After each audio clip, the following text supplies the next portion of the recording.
Hey, this is Ron Coddington from Military Images Magazine, coming to you on Monday nights. Hope that you all had a fantastic, enjoyable weekend. Um, I thought I would reach out to you this evening to share a story with you.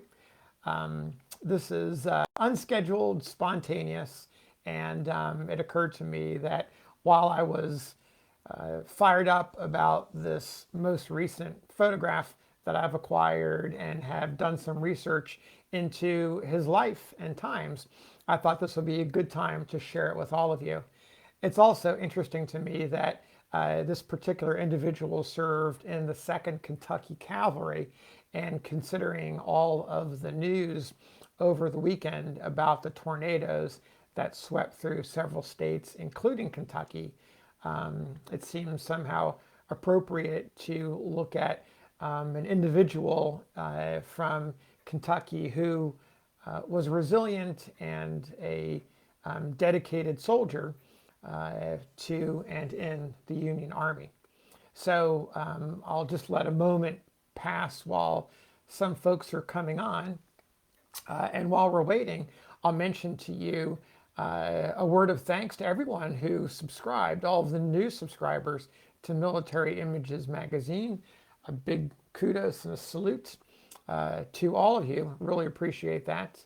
If you didn't get a chance to subscribe over the course of the Thanksgiving holiday, where we celebrated Black Friday and Small Business Saturday and Cyber Monday, you can still take advantage of our offer. It's a big one, 50% off a subscription at shopmilitaryimages.com. So if you missed all of the sales, you can still take advantage. The most popular coupon, the most popular promo code that we offered was Small Biz Saturday. That's small B-I-Z Saturday.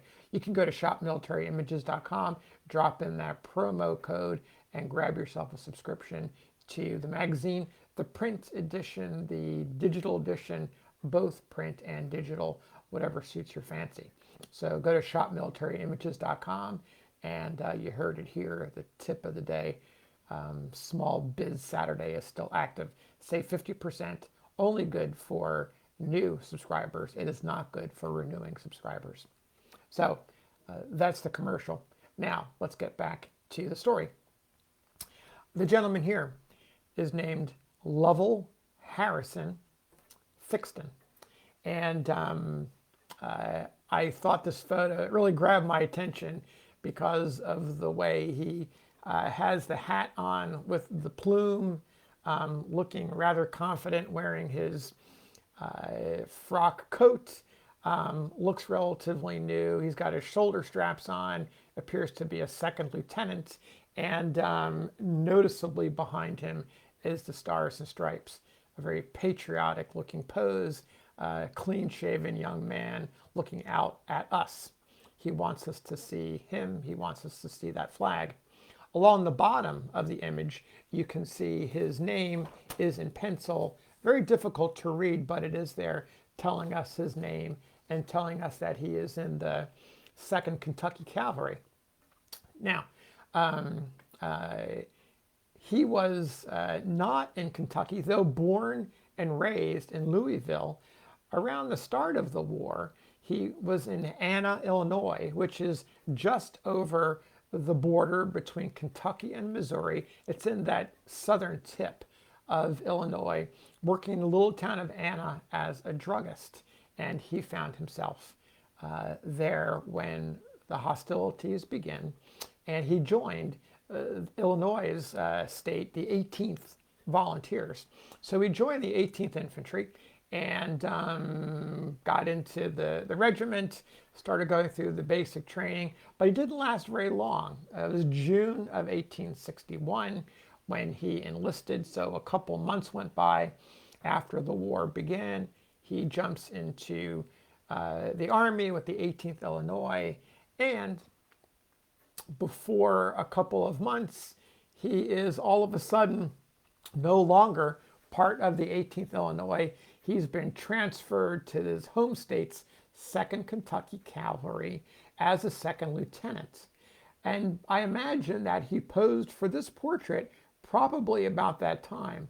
So we might be in late 1861, perhaps early 1862, when he posed for this portrait as a second lieutenant wearing what appears to be a brand new uniform. There's no photographer's markings on this at all. So we don't have that information to locate where he posed, but his shoulder straps and that rank of second lieutenant offer us a big clue because he served at that rank for a few months in 1861 and a few months in 1862 before he was promoted to first lieutenant and later to captain. So here he is. And the name Lovell Harrison Thickstun, the name Thickstun, that surname may not be familiar to you, but Lovell Harrison, his first name and middle name, that may ring a bell. It may sound vaguely familiar to you. And if you think about it long enough, where you do some searching in your Generals in Blue book or on the internet, you will pretty quickly find Lovell Harrison Rousseau. Indiana, Kentucky has got connections there. And Lovell Harrison Rousseau has a long history as a Mexican war soldier, a lawyer, a politician. He also had a sister, and his sister happens to be Lovell Harrison Thickstun's mother. So Lovell Harrison Rousseau, the brigadier general and then major general in the Union Army with a long storied history, was Lovell's uncle. So although a peek in his military service record doesn't exactly tell us why the transfer came through or who initiated it, but we do know that it was approved by Ulysses S. Grant, and pretty good, it would be a pretty good guess, although it's speculation, but a pretty good guess that maybe Lovell's mother contacted her brother and said, hey, let's get my son a promotion. Again, don't know that for sure. More research to be done, but that is a possibility. So here we have Lovell, who is transferred from the 18th Illinois Infantry to the 2nd Kentucky Cavalry. The 2nd Kentucky Cavalry is all over the place in the South during the war period, spending a particularly large amount of its early enlistment in Tennessee. Shiloh there for part of that battle, and then moving over to Kentucky for the Battle of Perryville, and then back in Tennessee. In Tennessee in 1863, not long after he becomes captain, he's in occupied Nashville, which is a major base of operations and a Union headquarters. And he gets an assignment one day to take the train from Nashville to Murfreesboro, which many of you know as the location of the battlefield of Stones River. So Captain Thickstun boards that train and sets off on a journey with a bunch of other passengers, among them about 30 or 40 Confederate prisoners of war. They're all heading to Murfreesboro, which is another Union base of operations. So unbeknownst to Captain Thickstun and others on the train, a band of Confederate raiders, estimates range from as few as 200 to as many as 300, are active in this area. And so trains are a very attractive target. Railroads are a very attractive target to Confederates during that time. And it's funny, as I was doing the research on this story, I typically think about Sherman's bummers melting down the rails and twisting them. You've seen those famous photographs taken of the damage that the Union soldiers did to rails in the southern states. Well, we often don't think about the fact that those same railroads were targets for Confederates. And so in this particular case, there's a station about midway between Nashville and Murfreesboro, and it's in Lavergne, Tennessee. There, the Confederates went in and they did what sounds like an amazingly simple adjustment. They loosened the spikes on the rail. They loosened some number of them. I didn't see a report of how many, but they loosened enough of them so that those rails were very, very loose as they lay on top of the bed. So, as the train carrying Thickstun, Confederate prisoners of war, and other passengers was rolling down the tracks, that heavy locomotive hit those loosened rails, and what happened? The wheels slid open, sort of pushed open those rails, and then the wheels of the locomotive fell off of the rails because the rails were spread out so far. And of course, the train comes to a crashing halt. The Confederate raiders come in. They take everyone prisoner. Of course, the Confederate prisoners of war that are on board the train are absolutely full of joy. Whether or not they knew it, I wasn't able to find that out. But here they go, one moment from being Confederate prisoners of war back to being free soldiers and able to rejoin the Confederate Army. Captain Thickstun, not quite so lucky. He and the other prisoners are carried away from the station. According to reports that I read and an account that Thickstun himself wrote in his military service file, he went from 15 to 18 miles away from the train station. At that point, the Confederate raiders robbed them all of their valuables and didn't harm them otherwise. According to reports, nobody was wounded, nobody was killed, nothing like that, but they were robbed of their valuables. At that point, those who were soldiers were coerced, or I guess they didn't really have much of a choice. They were given paroles, and they agreed to be paroled, an honorable parole, a parole on their honor, not to pick up arms against the Southern Confederacy or any of its allies until properly exchanged. So Thickstun has an honorable parole that he is given to the Confederates. He picks himself up and he marches the 15 to 18 miles back to the railroad and somehow makes his way back to Nashville. And there he gives this report. He is also at that point confined to a parole camp, and he stays there until I believe it's October of 1863. So between April 1863, it's April 10th, 1863, when the train is attacked, until October 1863, he remains a prisoner, a paroled prisoner, if you will, until he is formally exchanged. So after he's exchanged, he goes back to his regiment, and by this time, we're getting into early 1864. The spring campaign is coming along.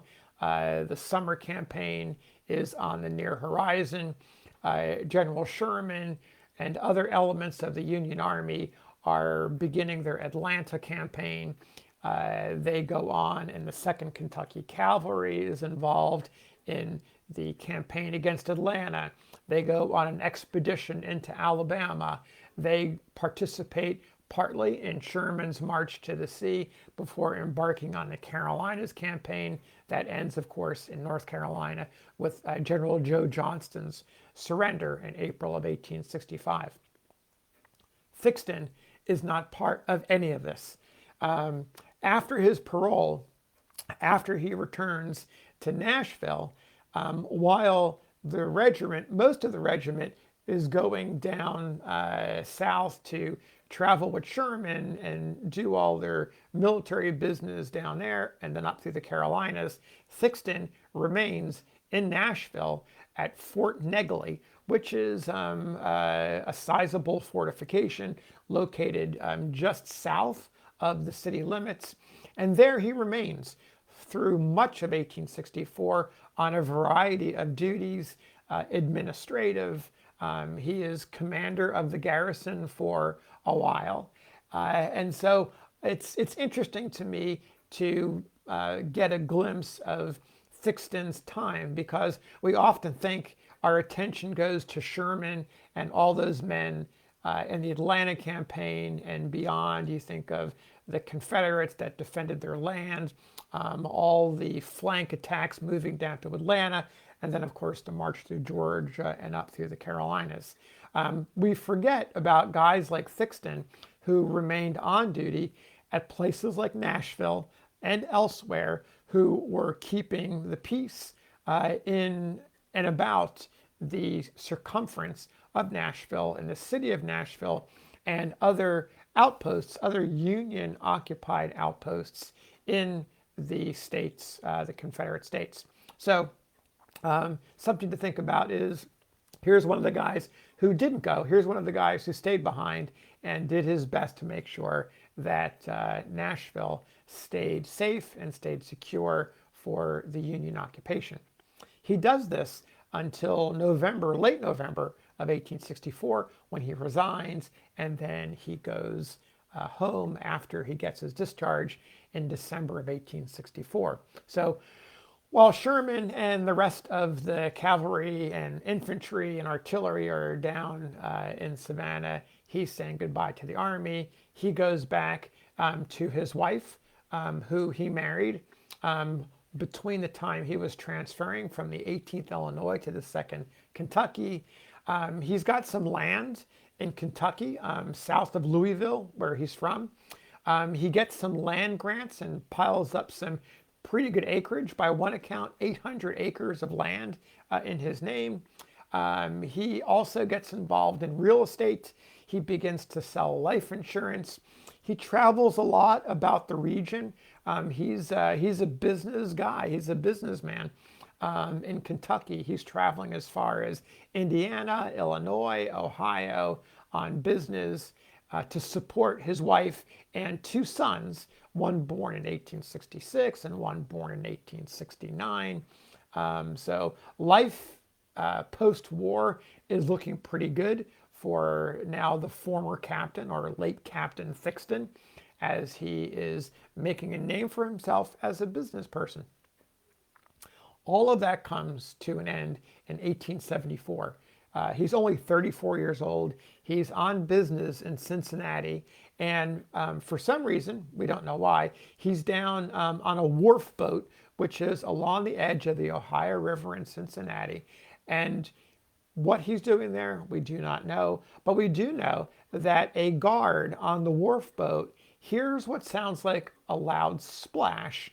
And by the time the guard figures out what's happening and investigates, he sees a man who is caught up in the current and floating rapidly downriver. The man grasps onto something and holds onto something. This guard reaches a pole into the river and is able to get a hold of the individual. By the time he gets him back and they drag him onto dry land, by this time it appears that maybe some other people have gathered, but it's too late. He's no longer breathing, and his life is extinct, and he's dead. The dead body, of course, is Captain Thickston. Not quite sure how he got into the water, but authorities declare his death as an accidental drowning, and the case is closed at that point. So that is the tragic end of Captain Thickston at only 34 years old, the victim of what was classified as a accidental drowning near Cincinnati. So that's Captain Thickston's story. Someone who was a druggist who, when the war interrupts his life, he joins the army, possibly gets the favor of a prominent uncle to get a promotion to be an officer in the cavalry.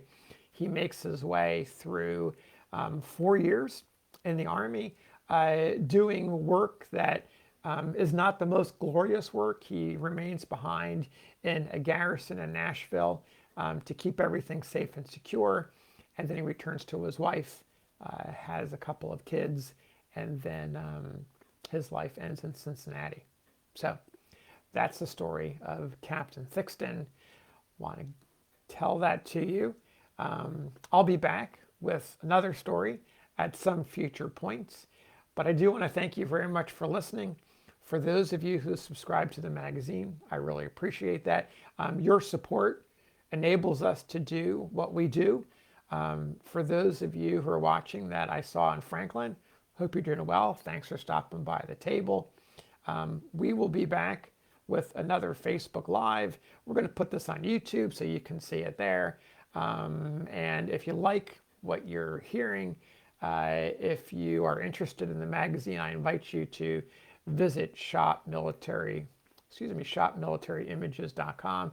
Go there, grab a subscription, use the promo code Small Biz Saturday, and we will get a copy to you. So thanks so much for your time. Have a great night. Bye.